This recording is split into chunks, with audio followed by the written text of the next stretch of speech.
Assalamualaikum warahmatullahi wabarakatuh. Di sini saya Ahmad Rainal Farizi dan ada Dimas Fitri Prasetyo dan Dimas Mahendra. Di sini kami akan menjelaskan tentang mengenal konsep variabel.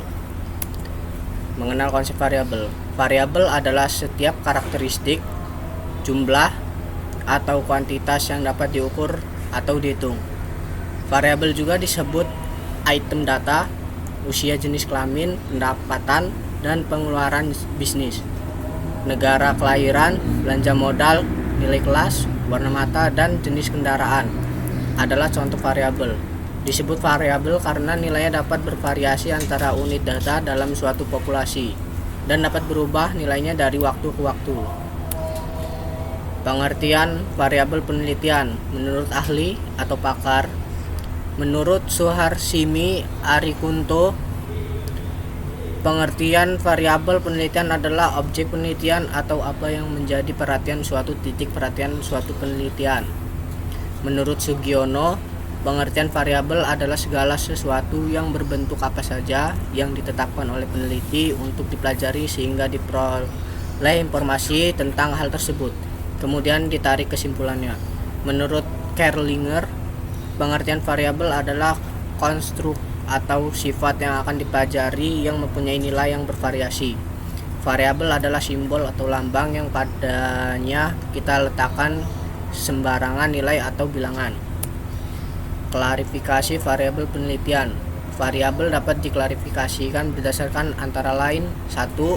Skala pengukurannya, 2. Konteks hubungannya, dan yang ketiga dapat tidaknya variabel dimanipulasi. Seterusnya macam-macam variabel berdasarkan skala pengukurannya. Variabel nominal.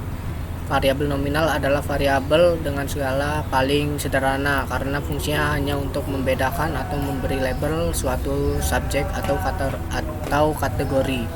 Contoh variabel nominal: jenis kelamin, laki-laki atau perempuan. Variabel nominal merupakan variabel dengan derajat paling rendah. Variabel ini mempunyai ciri-ciri yaitu tidak dilakukan operasi matematis sebab untuk data adalah kualitatif. Sesuatu contoh di atas misalnya jenis kelamin tidak bisa dilakukan operasi matematis, misalnya laki-laki ditambah perempuan menjadi sesuatu. Variabel ordinal. Variabel ordinal adalah variabel yang dibedakan menjadi beberapa secara bertingkat. Contoh variabel ordinal adalah status sosial ekonomi, rendah, sedang, dan tinggi. Variabel ordinal ini sifatnya hampir sama dengan variabel nominal. Hanya saja perbedaannya yaitu di sini bertingkat. Artinya ada yang lebih baik atau buruknya. Misalnya status sosial ekonomi tinggi adalah lebih baik daripada status sosial ekonomi sedang. Dan ekonomi sedang lebih baik daripada ekonomi rendah, begitu pula sebaliknya. Variabel ordinal berbeda dengan variabel interval atau rasio, di mana di sini juga tidak dapat dilakukan operasi matematis. Baik, selanjutnya akan diteruskan oleh Dimas Fitri. Variabel interval adalah variabel yang selain dimaksudkan untuk membedakan, mempunyai tingkatan, juga mempunyai jarak yang pasti atau satu kategori dengan kategori lainnya. Contoh prestasi dalam atau motivasi belajar 5, 6, 7, 8, dan seterusnya. Dengan adanya jarak pasti tersebut, ciri-ciri data interval ini adalah dapat dilakukan operasi matematis. Misalnya kadar hemoglobin darah 8 mmHg ditambah 2 mmHg menjadi 10 mmHg. Tentunya hal ini yang membedakan dengan data nominal dan ordinal. Variabel numerik berdasarkan perolehannya. Yang pertama itu ada variabel kontinu. Variabel kontinu adalah variabel numerik yang cara perolehannya dari menghitung misalnya nilai ulangan bahasa Indonesia. Yang kedua, variabel diskrit. Variabel diskrit adalah variabel numerik yang cara perolehannya dari mengukur misalnya suhu badan. Dalam hal ini mendapatkan nilai suhu badan, maka harus melakukan pengukurannya, misalnya menggunakan alat termometer. Kemudian variabel penelitian berdasarkan konteks hubungannya. Yang pertama itu ada variabel bebas atau independen. Variabel bebas atau independen adalah variabel yang nilainya mempengaruhi variabel lainnya. yaitu variabel terikat.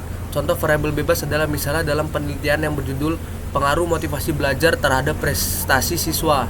Dalam hal ini, motivasi belajar diduga mempengaruhi prestasi belajar. Maka, motivasi belajar sebagai variabel bebas dikatakan bebas sebab nilainya dapat berubah-ubah dan setiap perubahan itu mempengaruhi nilai variabel terikat. Yang kedua, variabel terikat atau defined variable. Variabel terikat merupakan variabel yang nilainya tergantung dari nilai variabel lainnya. Contoh, misalnya seperti yang dijelaskan dalam poin pertama, yaitu dalam penelitian yang berjudul pengaruh motivasi belajar terhadap prestasi siswa. Dalam hal ini, prestasi belajar diduga dipengaruhi oleh motivasi belajar. Maka prestasi belajar sebagai variabel terikat. Dikatakan terikat karena nilainya tergantung kepada variabel bebas, yaitu motivasi belajar.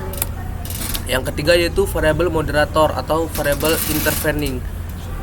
Variabel moderator merupakan variabel yang juga mempengaruhi variabel terikat, namun dalam penelitiannya pengaruhnya tidak diutamakan. Variabel intervening disebut juga variabel perantara, sebab keberadaannya dapat mempengaruhi hubungan variabel bebas dengan variabel terikat. Contoh variabel intervening adalah misalnya dalam penelitian yang berjudul pengaruh IQ terhadap nilai matematika melalui frekuensi belajar. Konsep dari judul tersebut diduga IQ mempengaruhi nilai matematika siswa, namun harus melalui frekuensi belajar. Sebab meskipun IQ tinggi tetapi tidak belajar, maka nilai ujian matematika juga akan diduga rendah. Terima kasih. Kemudian akan dilanjutkan oleh Dimas Mahendra. Yang keempat yaitu variabel perancu atau confounding variable. Variabel perancu merupakan variabel yang berhubungan dengan variabel yang bebas dan variabel terikat, tapi bukan variabel antara. 5. Variabel kendali. Variabel kendali merupakan variabel yang juga mempengaruhi variabel terikat, tapi dalam penelitian keberadaannya dijadikan netral. Yang keenam, variabel rambang. Variabel rambang merupakan variabel yang juga ikut mempengaruhi variabel terikat, namun pengaruhnya tidak begitu berarti, sehingga keberadaan variabel ini dalam penelitian diabaikan. Hubungan antara variabel. Yang pertama, hubungan asimetris. Pada hubungan asimetris, suatu variabel atau variabel bebas berhubungan dengan variabel atau variabel terikat. Hubungan variabel asimetris dibedakan menjadi dua, yaitu hubungan bivariat dan multivariat. Yang A adalah hubungan variabel bivariat, hubungan antara dua variabel. Contoh hubungan asimetris bivariat, hubungan kecerdasan intelektual X dengan presentasi belajar Y. Siswa yang mempunyai kecerdasan intelektual yang tinggi, prestasi belajar juga tinggi.